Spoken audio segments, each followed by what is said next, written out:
We are then transferred back to the Seoul home, where we see the inspector sulking, reflecting on the aftermath of the incident in the double dungeon.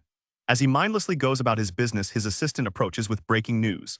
The assistant reports that during a C-rank dungeon suite 8 people lost their lives and only 2 hunters, 1 D-rank and 1 E-rank, survived the ordeal.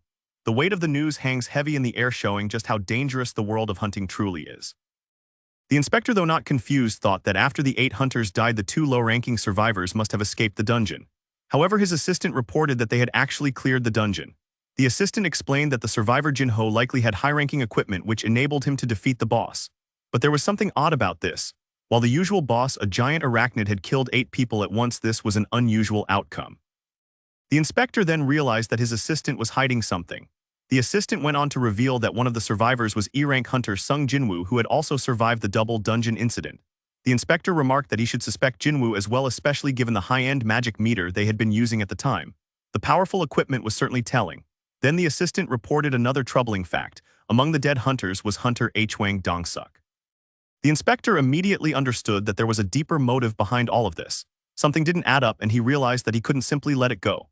There was a reason for everything that had happened, and he had to get to the bottom of it. Here we see Hunter Sung Jin-Woo enjoying drinks and chicken wings, having returned after clearing the C-rank dungeon. He decided to treat his little sister and share a moment of relaxation. However, even though he wanted to enjoy a beer, he couldn't. The reason for this was the ability he had gained after raiding his home dungeon, which he had previously not paid much attention to. Now, thanks to this ability, he was immune to any poisons, including alcohol. As Hunter Sung Jin-Woo reflected on this, he realized that his recent actions had fulfilled the necessary requirements of a secret mission called Courage of the Weak, which had helped his leg recover. This ability, which had been affecting him in ways he hadn't fully understood, was now making him stronger, more resistant to outside influences. Later, Hunter Sung Jin-Woo's thoughts shifted to a new theory, and he decided to test it. Leaving the rest of the food for his little sister, he went to his room to further explore his abilities. His sister noticed the change in him after his training and realized he had become much harder to communicate with. She couldn't help but wonder about the deeper transformations he was undergoing both physically and mentally as he delved deeper into his powers. Hunter Sung Jin-Woo went to his room and pulled out from his inventory the Rasaka poison bag, which he had taken from the E-rank dungeon after defeating the huge snake at great personal risk. With a steady hand, he drank the venom, its color resembling acid. Thanks to his ability, the negative effects of the venom were cancelled, while the positive effect was activated. This effect reduced the physical damage he received by 20%, making him even more formidable. Meanwhile, after his little sister had finished eating, she came to him and mentioned that someone had called for him. This moment signaled a new shift in his journey as he began to realize that the challenges ahead would require even more preparation and strength. We now see that the person who called Hunter Sung Jin-Woo and decided to meet him was Yoo Jin-ho. From the expression on Sung Jin-Woo's face, it's clear that he's a little surprised that Jin-ho was able to find his number. Jin-ho, looking grateful, expresses his thanks to Hunter Sung for saving him, first from the dungeon boss and then from Hunter Hwang and his men. As it turns out, Hunter Sung Jin-Woo received 1,008,000 won for the mana crystals they had obtained in the dungeon. Hunter Sung seems satisfied with the deal, happy about making money, but remains silent about the events that transpired in the dungeon.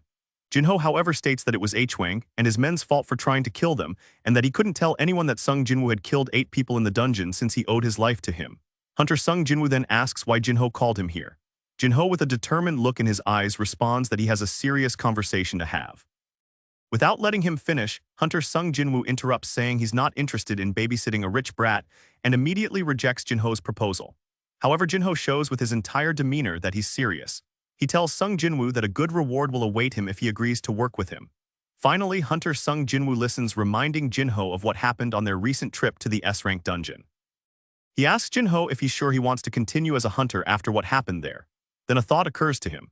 Jin-ho reveals that he wants Hunter Sung Jin-Woo to clean up dungeons with him as he plans to become a guild master. After this selfish request, Hunter Sung Jin-Woo is even more unwilling to help, but Jin-ho continues to convince him, explaining that in order to become a guild master, he needs to participate in at least 20 raids and pass an internal exam. Hunter Sung Jin-Woo then remembers that Jin-ho is the son of the owner of Yujin Construction Company, and the timing suggests that his desire to become a guild master is directly related to this company.